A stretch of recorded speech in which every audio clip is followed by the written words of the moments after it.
안녕하세요. 금일은 주요 선박의 25년 11월 말 성가 변화에 대하여 살펴보도록 하겠습니다.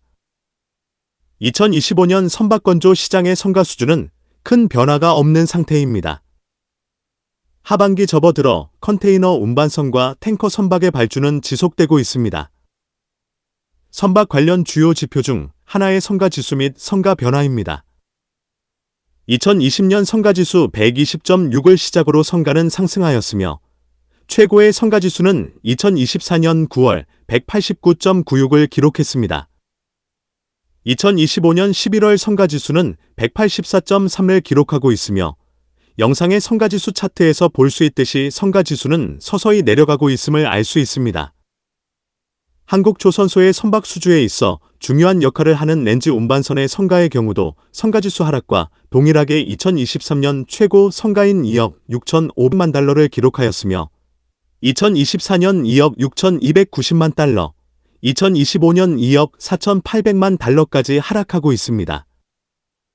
2억 4,800만 달러 이하로는 성가 하락은 이루어지지 않고 지지되고 있는 상황입니다. 렌즈 운반선의 성가 수준은 여전히 높은 수준을 유지하고 있으므로 조선소 입장에서는 수익 창출에 도움이 되는 선종인 것입니다. 다음 탱커 선박의 성가입니다.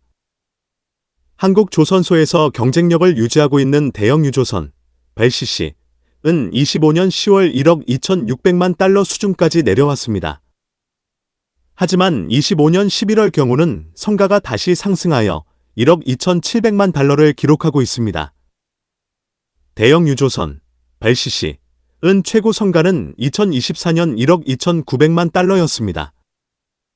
2021년 이전은 대형 유조선 벨CC 1억 달러 이하로 낮은 성가 수준을 유지하였습니다. 2025년 11월 말 벨CC 신조성가 상승은 운임 급등으로 인한 선주들의 발주 욕구 증가, 조선소에 제한된 선석 가용성, 그리고 강력한 시장 펀더멘털 등 복합적인 요인에 기인합니다. 2025년 하반기 11월의 벨CC 운임, 현물 시장 운임비, 이 하루 10만 달러를 상회하는 등 크게 치솟았습니다.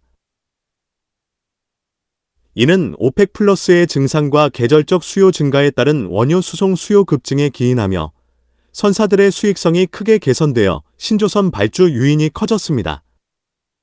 현재 운용 중인 벨CC 선대의 평균 선령이 높아지고 있지만 높은 운임으로 인해 노후 선박의 해체가 거의 이루어지지 않았습니다. 조선소들의 생산 능력, 선석, 이 렌즈 운반선 등 다른 고부가가치 선박 건조로 이미 채워져 있어 벨CC 신조선 인도 일정이 지연되고 가용성이 제한되었습니다. 러시아산 원유에 대한 제재 강화 등으로 인해 선박의 비효율적인 운항, 긴 항로인 톤마일 증가, 부유식 저장, 이 증가하여 실제 유효 선봉량이 더욱 감소했습니다. 중국의 전략적 원유 재고 확보 노력 및 미국, 브라질 등지에서 아시아로 향하는 장거리 원유 수송 증가로 톤마일 수요가 늘어났습니다. 나머지 탱커 선박의 성가 수에즈막스급 8,550만 달러, 아프라막스급 7,500만 달러, MR 탱커 4,850만 달러 수준으로 하락하고 있습니다.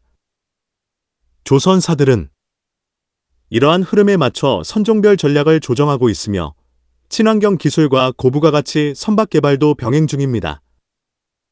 선박, 해양 관련 산업 및 기술에 대한 궁금한 점이 있는 분들은 아래의 카페로 방문을 하시면 많은 정보와 도움을 받으실 수 있을 것으로 생각합니다. 감사합니다.